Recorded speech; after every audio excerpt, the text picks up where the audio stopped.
président Moustapha Kane ak ñi mu àndal maa ngi leen di nuyu ñoom ñëpp di sant ñëpp nag di leen gërëm di nuyu présidente groupement yi képp ku fi teew rek maa ngi lay nuyu di kontaan ci yow bu baax a baax di nuyu suñu secrétaire Soxna Fat Bassène di nuyu suñu groupe de travail bii toog ndax ñoom dañ leen a war a jaajëfal ba pare vraiment sonn nañ nelawuñu tooguñu depuis koor ga ba léegi lépp lu ñu mën rek ñu ngi koy def kon ñii ay jàmbaar lañ ma bëgg na leen ñëpp tàccu kenn ku ci nekk rek ñëw nga ak sa jom ñëw nga ak sa ngor di gërëm nag ñi nga xam ne ñii ñëpp ay présidente groupement lañ ñoom ñëpp tey teew nañ fi te boobu ba tey ñoom ñëpp jàpp nañ ci liggéey bi di leen remercier bu baax nag di dolli nag gërëm suñu porte parole di ko sant ci kàddu yi rafet yi di nuyuwaat suñu président Moustapha Kane di xam ne di wax ne moom lii lépp moom la ndax buñ ko ne woon dañoo bëgg a def lii mu ne awma duñu sori parce que ñun ay jigéen lañ te amuñu doole mais toujours dafay bëgg ñu liggéey toujours day bëgg ñu taxaw toujours day bëgg ñu dox ci lii mu bëggoon ñu ciy dox nag yàlla leeralal nañu ko tey parce que tey bi foire jotee jigéen ñi Parcelles en marche dañoo am jom jigéen ñi Parcelles en marche dañoo am ngor dañoo déggoo bokk ndey bokk baay bi foire jotee ma proposé leen ko démarche bi njëkk a def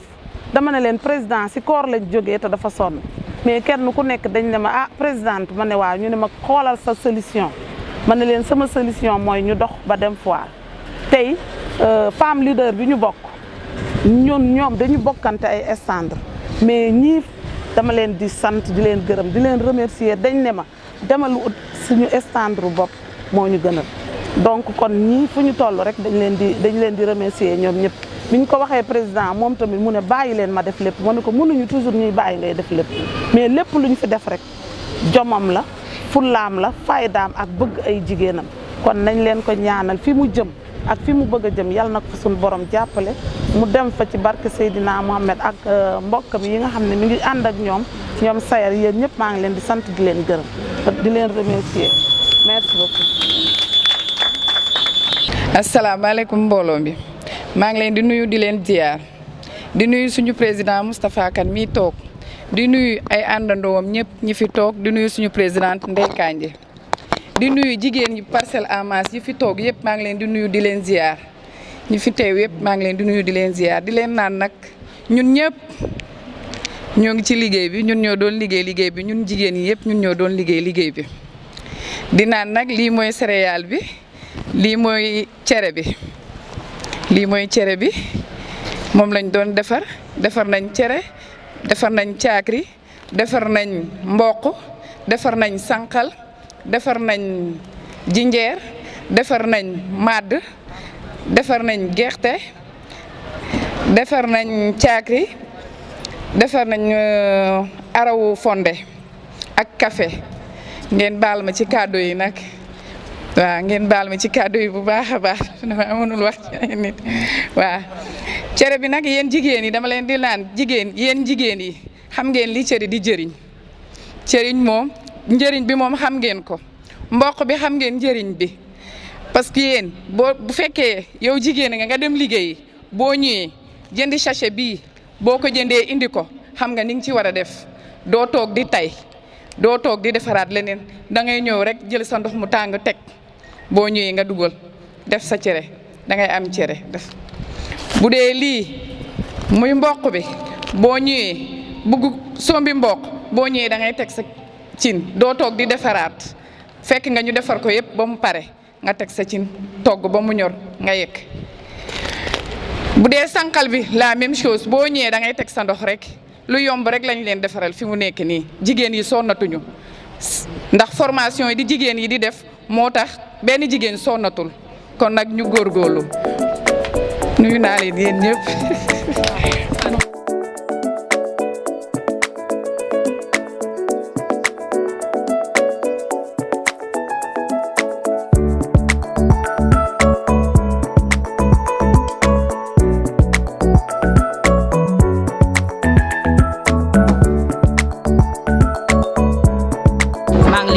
di leen ziar di leen balu àq yéen ñëpp di leen balu àq di jiital ci nuyoo bi nag suñ président Moustapha Kane di ko ñaanal jàmm di ko ñaanal wér di nuyu di ziar suñ présidente Ndeye Kandji ndax lépp moom la di leen présenter nag suñu produit yi nga xamante ni defuñu ko rek ngir rek ñun ñëpp ñu consommer local ndaxte mën nañ ne Sénégal lépp lu fiy ñor rek war nañ koo mën a produire ba képp ku yeewoo ci biir Sénégal rek jigéen bu nekk rek sa panier production bi yëpp nekk luñ pour consommation locale. defar nañ fi café Touba ñi ngi koy jaayee 1 kilo bi 5000 francs am na sachet bu ndaw boo xamante ni 2500 la sachet bi gën a ndaw ñi ngi koy jaayee 1000 francs ñu di leen wax leen nag ne leen ne liggéey bi set na sell goo xamante ni bu ñu ko comparé ak produit yi nga xamante ni dafa nekk ci mbedd mi ndax produit bu sell la produit bu set la produit la yoo xam ne dañ ko filtrer ba amul benn loo xamante ni rek war nañ cee mën a am lu ñu jaaxal. sànqal bi ñu ngi ko def ay sachet bu nekk 1500 lañ koy jaayee 1 kilo la. araw bi 1 kilo la 1500 lañ koy jaayee maïs bi 1500 lañ koy jaayee 1 kilo la. defar nañ aussi ay coco jinjeer defar nañ coco boo xamante ni au lait la ñi ngi jaayee sachet bu mag bi 5000 francs defar nañ nag ay petit pot yu ndaw yoo xamante ni 500 francs lañ koy jaayee képp koo xamante ni da nga bëgg a déguster bëgg a xam lan moo nekk ci produit bu mag bi bu la neexee nga jël bu ndaw bu ko defee di nga xam li ci nekk 500 francs rek lañ koy jaayee. defar nañ aussi araw jël nañu màdd bi aussi defar ko ay jus def nañ pot yu mag yoo xamante ni 5000 francs lañ koy jaayee parce que ku bëgg a conserver sa kër mën na jël 6 mois yoo xamante ni du def dara mais mën nga jël pot bu ndaw boo xamante ni 2000 francs la boo xamante ni ndaw na. defar nañ aussi ay grains yoo xamante ni comme araw la dañu jël bisaab liggéey ko ba def ko ay grains yoo xamante ni jus doo am problème da ngay jël tuuti rek tàngal sa ndox nga daal di am sa jus c'est sucré. defar nañ aussi Dakar defar nañ jinjeer defar nañ buy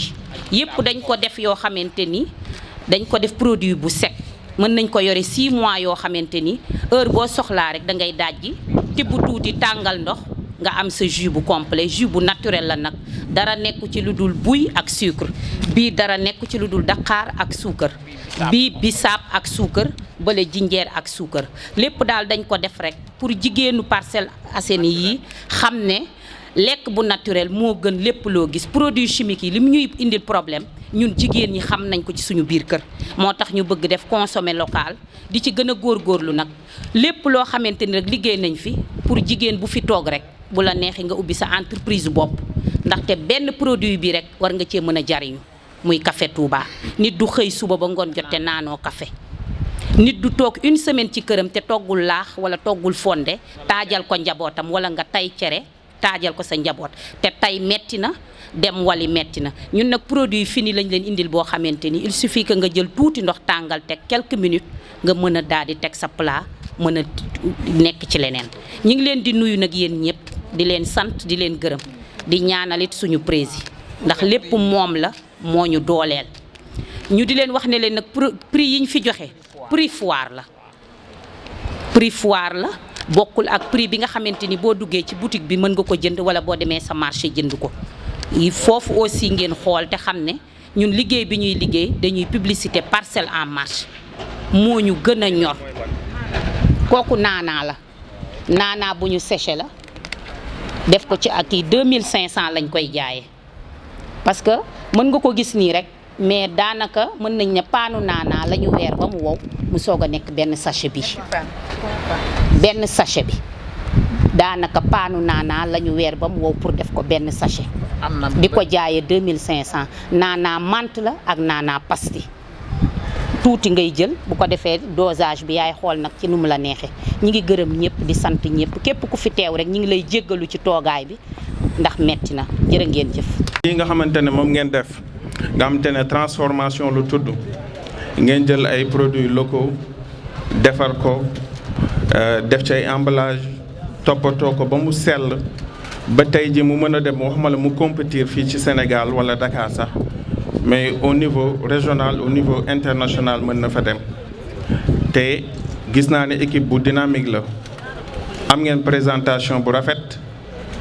donc te exposition moom présentation la emballage bi na set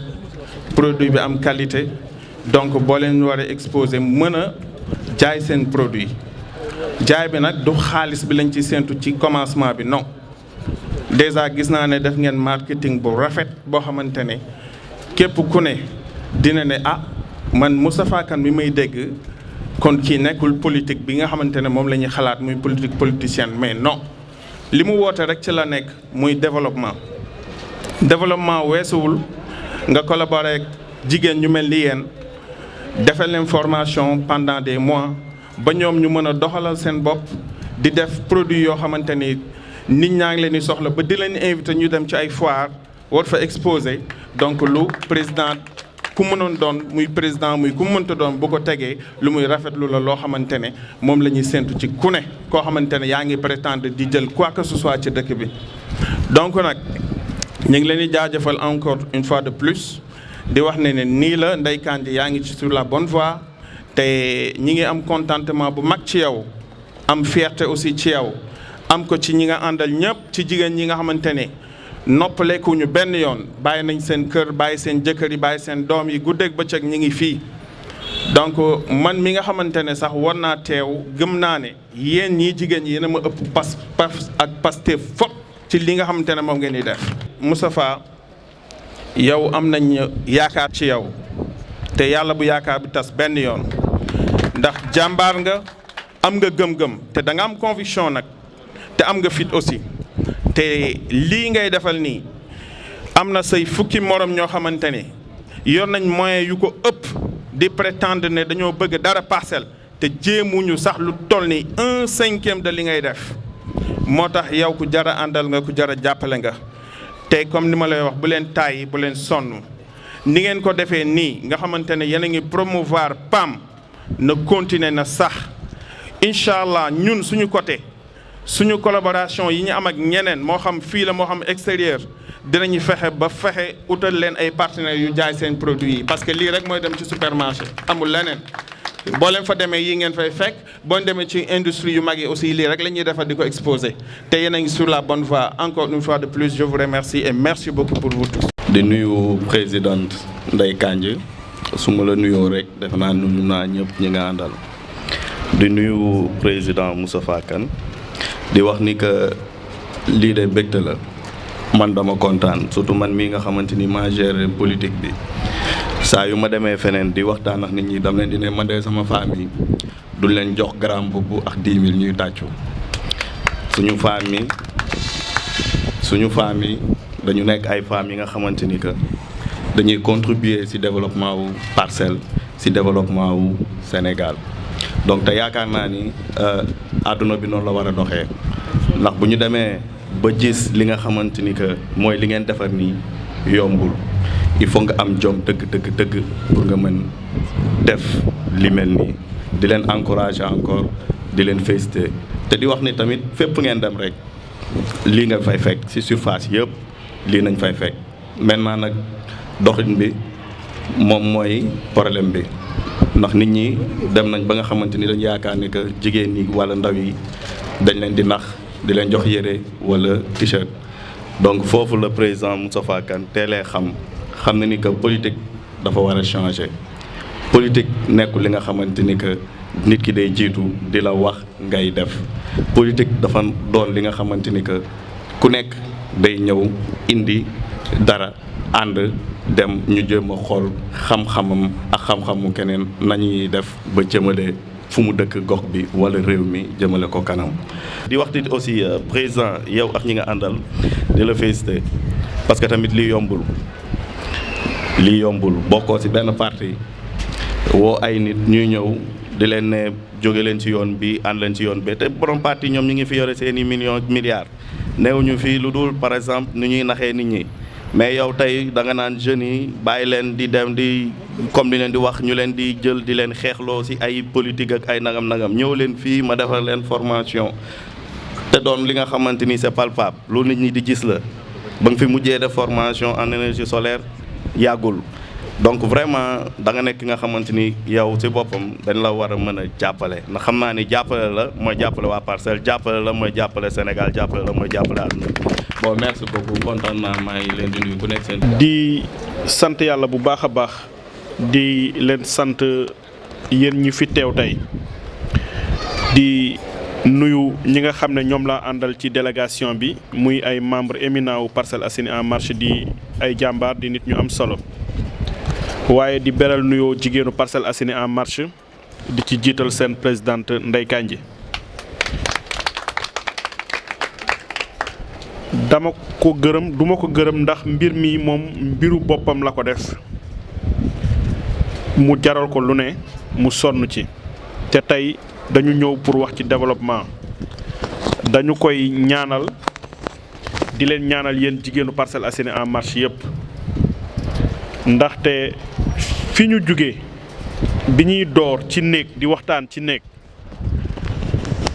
avant Parcelles Assainies di En Marche di taxaw moom da koo door bi mu nekkee projet di ay idée kese moom da cee nekk tey bi ñu amee di raam war a jug taxaw di dox moom da cee nekk kon donc dañ koy ñaanal di leen ñaanal yéen ñëpp di leen sant di leen gërëm di féliciter l'équipe qui a travaillé avec elle mais aussi di remercier yéen ñi nga xam ne seen présence yéen ñi nga xam ne yéen ñooy présidente de groupement yi yéen ñi nga xam ne yéenay les femmes de Parcelles Assainies En Marche ndaxte lii moo mën a montrer la différence parce que ñeneen ñi bu ñuy politiquer xaalis bi nga xam ne ñun ñoo ko moom di politiquer ceeb bi nga xam ne askan wee ko moom di politiquer impôt yi nga xam ne ñun askan wi ñun ñoo koy fay ku jënd ñaar dërëm ci boutique bi sa impôt dugg na ci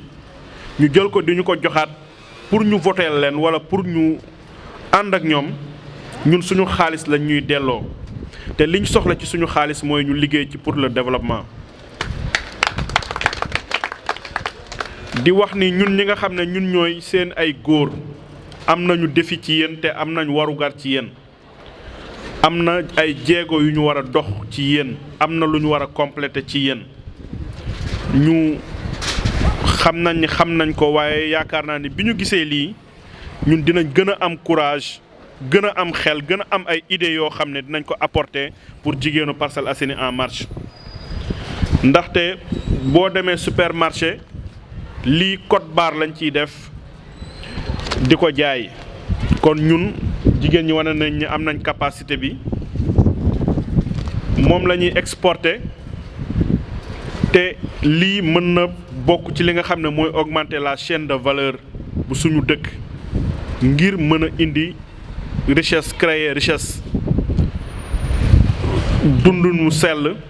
ak wérgu yaram kon bénéfice bi nekk ci lii ngeen di def dafa bari ci loolu ñu leen di xamal ni ñu ngi seen ginnaaw ñu ngi seen kanam ñu ngi seen wet te gore ak baax moo tax sax ñu waxee nii waaye lu bari ci li am lii ñoom ñoo ko defal seen bopp ñoom ñoo ko jaayante ngir mën a taxaw kon donc Parcelles En Marche li ñu doon wax autonomisation ak capacitation des femmes yeggaguñu waaye ñu ngi ci yoon bi kon Ndeye ñu ngi lay xamal ni nous sommes satisfaits ci sa liggéey yow ak sa équipe di leen remercier yéen nag ni ngeen jàppalee Ndeye Kandji ñu ngi leen ciy sant bu baax ndax bu dul woon yéen it lii du yomb kon donc ñu ngi leen di encourager di leen xamal ni aussi am ngeen président bu neex a nekkal bu jàmbaare bu bëri jom kon ñu leen di ñaan ngeen jàppale ko ngeen téye ko ndaxte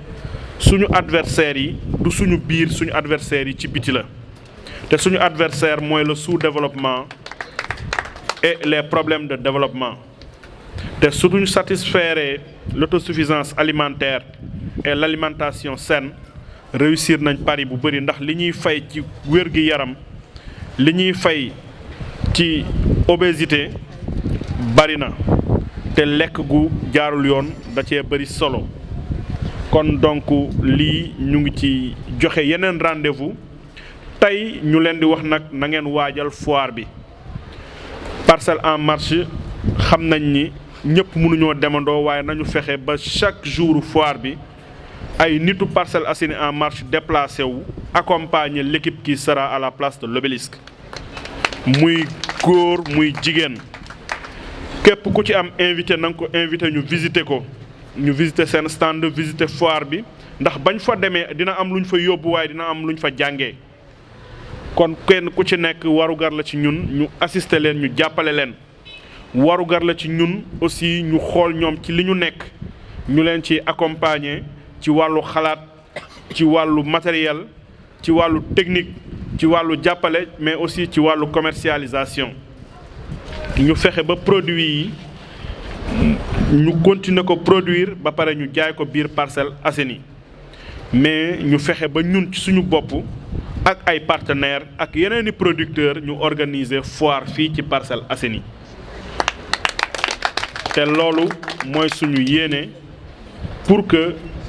Parcelles Assainies ci boppam am ay label am ay marque di importer pour que ñu équilibrer suñu balance commerciale te ci lii lay commencer am réew bu bëggee développer day produire tant que mënaguñoo produire rek yegguñ ci développement kon donc tey kàddu sant la kàddu yaakaar la kàddu aussi appel la ndax ñun ñëpp ñu mën a multiplier initiative yu mel nii pour que chaque jour Parcelles Assainies en marche bañ a nekk ci wax mais nekk ci lu factuel nekk ci lu concret nekk ci concret réel ci loolu kon ñu ngi sant ñëpp di sant nit ñi ci temps bi ñu fi passé ci conditions yi ñu ko fi passé ndaxte mu ngi sedd mu ngi ngelaw mais quand même développement ak bien commun yëfi ñëpp moo leen fi tax a toog ba léegi te incha allahu rabbi ñu ngi leen di jox d'autres rendez-vous di féliciter encore une fois les femmes de Parcelles Assainies en marche et leur présidente mais aussi l'équipe dirigeante di leen wax ni tamit lii nii war nañ multiplier initiative yi ba unité bu nekk am unité de production ñuy importer di organiser suñu ay foire ñun ci suñu bopp ñu dundal Ndakaaru dundal Parcelles am ba teg ay industrie te c'est possible donc encore une fois ñu ngi sant yàlla bu baax di leen gërëm di kontaan ci taxawaay bi jërëjëf jërëjëf jërëjëf